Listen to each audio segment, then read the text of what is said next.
Bayangin ini, gimana jadinya kalau dunia sastra yang super inspiratif tiba-tiba bertabrakan sama ilmu data forensik yang dingin dan serba objektif? Nah, di eksplorasi kita kali ini, kita bakal membedah sebuah misteri sastra modern. Ini bukan kasus biasa ya, kita ngomongin soal buku terlaris di dunia, tuduhan pencurian naskah, dan gimana algoritma komputer pada akhirnya turun tangan buat ngungkap kebenaran di balik kata-kata itu. Coba dengerin kutipan ini. Lupakan masa lalu, karena perhatian yang terpaku pada masa lalu adalah kebodohan dan kegilaan. Keren banget kan? Ini bukan cuma sekedar kata-kata puitis, tapi benar-benar jadi fondasi emosional dari tokoh yang bakal kita bahas hari ini. Bayangin aja kalian lagi baca pesan sekuat ini waktu lagi terpuruk. Pesan-pesan kayak ginilah yang udah ngasih kedamaian buat jutaan orang di luar sana. Tapi, agak ironis sih, karena justru masa lalu dari tulisan-tulisan inilah yang bakal kita bongkar habis-habisan sekarang. Bagian 1. Pesan optimisme. Oke, sebelum kita masuk ke drama dan data sainsnya, kita harus paham dulu kenapa karya ini tuh penting banget. Kuncinya ada di konsep husnuzon. Berdasarkan riset akademis yang jadi rujukan kita, husnuzon itu adalah konsep esensial dalam Islam soal berpikir positif dan punya prasangka yang baik. Konsep ini benar-benar jadi urat nadi dari buku yang lagi kita obrolin. Jadi ini bukan sekedar optimisme buta ya, tapi lebih ke metode terstruktur buat ngadepin kerasnya hidup. Sumber kita membaginya ke dalam 3 pilar husnuzon yang luar biasa menginspirasi. Pertama, berprasangka baik ke Tuhan, yaitu keyakinan mantap kalau di setiap kesulitan pasti ada kemudahan. Kedua, ke diri sendiri, percaya kalau kalian itu berharga dan mulia, nggak peduli seberapa tebal isi dompet kalian. Dan yang ketiga, ke sesama manusia, tetaplah berbuat baik, walaupun kadang orang lain nggak menghargai usaha kita. 3 poin ini bener-bener ngasih ketenangan luar biasa buat siapa aja yang bacanya. Dan efeknya, wah pesannya nyambung banget ke banyak orang. Di tahun 2003, A'id Al-Qarni nerbitin buku La Tahzan atau Jangan Bersedih. Dampaknya bener-bener masif. Bukunya terjual lebih dari 10 juta eksemplar di seluruh dunia. Udah diterjemahin ke berbagai bahasa juga, dan otomatis bikin Al-Qarni dihormati banget sebagai figur global pembawa pesan harapan. Bagian 2. Skandal plagiarisme. Nah, setiap cerita epik pasti punya plot twist kan? Narasi kita sekarang belok tajam ke sebuah konflik nyata yang cukup bikin shock. Di tahun 2012, ada seorang penulis muda namanya Salwa Aladian yang tiba-tiba muncul dengan klaim berani soal 2 buah buku.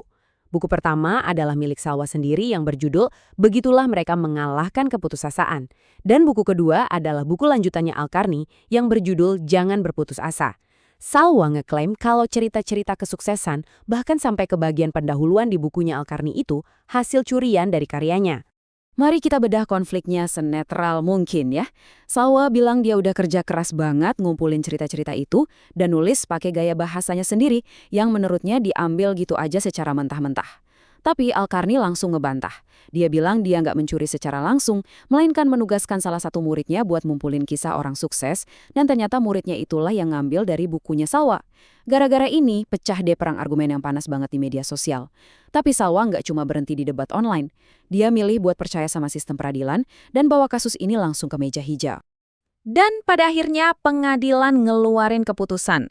Al-Qarni dinyatakan bersalah atas plagiarisme dan didenda sebesar 300.000 rial Saudi yang harus dibayarkan ke Salwa. Secara hukum sih kasusnya udah ketok palu.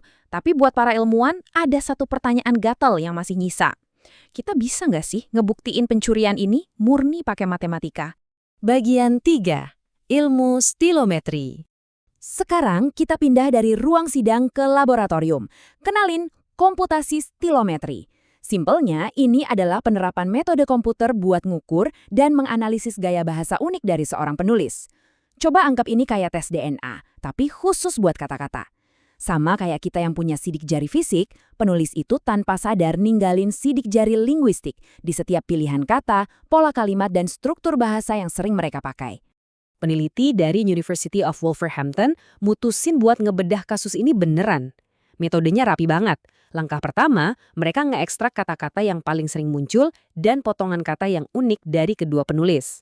Terus, datanya dimasukin ke algoritma matematika tingkat tinggi yang namanya Principal Components Analysis atau PCA buat metain variasi teksnya. Terakhir, mereka pakai metode clustering buat ngelihat dokumen mana aja yang secara alami ngelompok bareng. Ini benar-benar murni berbasis data. Bagian 4. Apa yang ditunjukkan data? Teorinya udah dapet. Nah, sekarang kita lihat faktanya. Lewat hasil pemetaan Principal Components Analysis, kelihatan banget bedanya. Algoritma memisahkan teks ke dalam kelompok yang berbeda. Satu kelompok data eksklusif berisi tulisan-tulisan aslinya Al-Qarni. Nah, kelompok yang lain adalah gaya bahasa Salwa. Terus, teks yang lagi diperdebatkan masuk kemana? Ternyata semuanya terseret dan numpuk di kelompok gaya bahasa Salwa. Algoritma ini tuh buta sama emosi ya, tapi bisa misahin dua gaya penulisan ini dengan keakuratan yang tajam banget. Kalau kita kutip langsung kesimpulan akhir dari riset sains tersebut, dibilang gini, teks yang disengketakan ditempatkan di sisi kanan bersama dengan sampel-sampel milik Salwa. Secara komputasi, teks-teks bermasalah itu memancarkan gaya bahasa dan pilihan kata yang benar-benar khas Salwa, bukan Al-Qarni. Dan ini yang bikin makin merinding. Kalau kita bahas lewat dendrogram, grafik yang ngebentuk semacam pohon kebalik ini, hasilnya makin jelas. Algoritmanya otomatis ngegabungin teks yang mirip ke cabang yang sama. Nah, cabang dari teks yang diperdebatkan ternyata nggak berdiri sendiri di pihak Al-Qarni, tapi malah langsung nempel ke cabang pohon milik Salwa. Nggak bisa ngelak lagi. Jadi, buat ngerangkum temuan sainsnya, data ngebuktiin dengan sangat tegas kalau teks yang disengketakan itu punya sidik jari linguistiknya Salwa. Teksnya nyatu sempurna sama karya asli Salwa. Dan yang paling fatal, para peneliti nemuin kalau nyaris gak ada parafrase yang dilakuin sama sekali. Artinya apa? Cerita itu nggak cuma dipinjem idenya terus ditulis ulang, tapi gaya bahasa, usaha, dan keringat Salwa dipindahin gitu aja, nyaris bulet-bulet tanpa ngasih kredit. Sains akhirnya memvalidasi total apa yang diputusin sama pengadilan. Bagian 5. Vonis akhir. Sekarang, mari kita tarik mundur sedikit dan lihat konteks sejarah dari keseluruhan saga komputasi dan hukum ini.